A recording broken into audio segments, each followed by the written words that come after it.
My son hasn't taken off his coat in 3 months. I now know the horrifying reason why.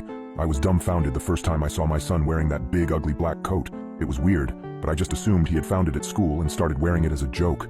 I just never could have predicted the horrifying reality behind his new addiction. When I met him 10 minutes later in his room, however, Melvin was still wearing the coat. It was burning hot outside, so I asked him to take it off, but for some reason he insisted on wearing it. I heard my wife clear her throat behind me and looked back. She gave me a stern look, which was a reminder not to force our son to do anything he didn't want to do. I sighed and accepted the fact that I'd have to endure the terrible smell of that coat for the rest of the day. During dinner, I could barely stomach 2 bites of my spaghetti before I lost my appetite entirely due to the sight and smell of the coat from hell. Melvin, however, munched happily and even asked for a second plate. I was relieved when he finally ran off to play in his room. A couple hours later, as I settled down for the night, playing games on my phone, my wife entered the room looking alarmed. She told me, "I just tucked Mel in and he wanted to sleep in the coat." There was silence for a few seconds as we stared at each other. "He wanted to sleep in the coat," I responded. My wife said, "Forget about it. Tomorrow he'll take it back to school, and he'll be back in that expensive jacket you insisted on buying him." Oh, how I wish it would have been that simple. When I got home from work, ready for dinner, I caught a scent of a terribly familiar odor as soon as I stepped in the house. Undoing my tie as I stepped into the dining room, I could see my wife sitting with her hands clasped under her chin, obviously livid but trying to hide it. And sitting in the godforsaken coat, looking as though he was the happiest kid in the world, was Melvin, going to town on a cheeseburger. I asked him where his jacket was, and he pointed across the room at his jacket, which was hanging on its hook on the wall. Perplexed, I looked at Judith, who had not taken a single bite of her burger or fries. I asked Melvin, "So, why did you decide to keep your classmate's coat? Did you find out who it belongs to?" Melvin took a gulp of apple juice before turning to look at me. "No one wanted it, Dad, so I'll just keep it." Great. Not a day passed that Melvin wasn't in that coat. During breakfast, playing outside, going to the store, going to school, playing with his toys, he was in it every waking moment. It wasn't long before we got a call from his teacher, telling us how uncomfortable Melvin was making all of the other students. I told her that I was going to talk with him about it. I spoke with Judith, and we came to a mutual agreement. Enough was enough. Melvin was going to have to take the damn thing off. When we approached him in his room, however, he acted like an animal backed into a corner. He got uncharacteristically loud and violent, throwing things across the room at us until we were forced to retreat. I considered calling a therapist, but Judith was against it. He did not get tired of the damn thing. One night, I accidentally walked in on Melvin as he was taking a shower. Though his clothes were on the floor, the coat was not. He was wearing it as he showered. We were warned by the principal of the school that Melvin would be expelled if he did not get rid of the coat. Judith and I decided to try to rid ourselves of the damn thing while he slept.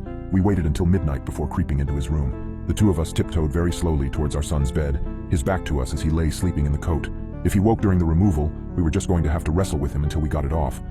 Catching a glimpse of our reflections in the mirror across the room, however, made me stop dead in my tracks. Melvin was not asleep. I could see his reflection in the mirror, his eyes wide and bloodshot, watching us as we approached. He was lying completely still, a manic look on his pale face. I looked at my wife, who was still proceeding. I sighed and continued on as well. This had gone way too far. The coat had to go, whether Melvin liked it or not. We had scarcely touched him before he sprang up, a pair of scissors in his right hand. He slashed me across my face and nearly cut his mother as well. She grabbed his wrist and I jumped onto the bed trying to pin him down, but Melvin seemingly had the strength of several men. He tossed the both of us clean through the air. I hit his drawer and fell to the floor, blood running down my cheek, and glanced over at my wife, who was lying on her stomach several feet away. Melvin was standing in his bed, his bloodshot gaze upon me. "It is mine," he whispered, and the venom in his voice was enough for my wife and I to jump up and flee from the room. I slammed the door behind me, locking it from the outside. Judith and I went to the emergency room, where I got 12 stitches across my face. We drove in silence as we headed home, with no idea what to do about our son. My face throbbed as I stared through the front windshield, wondering how things could have possibly gotten this bad. Melvin was sitting on the floor in the living room when we got home. He had a slightly yellowish tinge to his skin, his mouth contorted into a terrible scowl. "Mommy's going to hurt me," he crooned, then got up and ran up the stairs. "How did he get out of his room? I thought we locked it," Judith wondered aloud, though neither of us had an answer. The next day I withdrew Melvin from school. Our boy needed professional help, and his education was going to have to go on the back burner for the time being.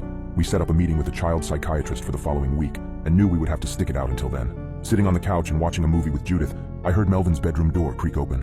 I tensed up, listening as his heavy footsteps made their way to and then down the stairs. Call me crazy, but the horrifying smell that usually accompanied him seemed to have changed.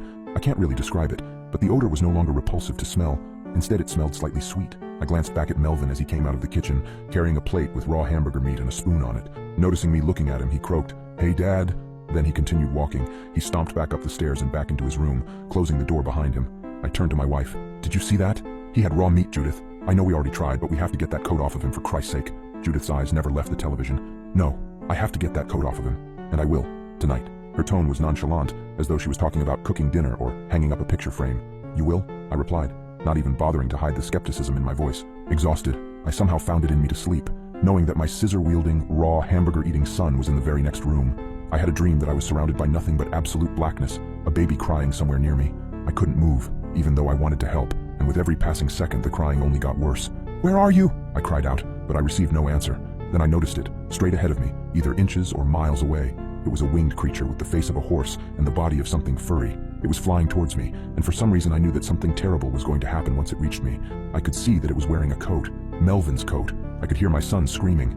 I sat straight up, sweat running down my face. My wife was not in bed beside me. I jumped up and dashed out into the hall, then over to Melvin's room. I tried the knob, but the door was locked. I heard him say, "Mommy, no! Mommy, don't do it! Mommy, no!" I rammed my shoulder repeatedly into the door, but just when it was about to give way, it suddenly opened. I fell, hitting my head hard against the doorframe. My vision blurry, I looked up at my wife, who was now wearing the coat. She was also wearing a fresh coat of scarlet fluid, which dripped down her smiling face. "Judith," I mumbled, my head ringing. "Judith, what did you do?" "I like this coat, it's mine." She walked down the hallway, humming, back into our bedroom.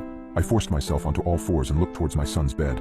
I stayed there for a minute, then 5, then 15.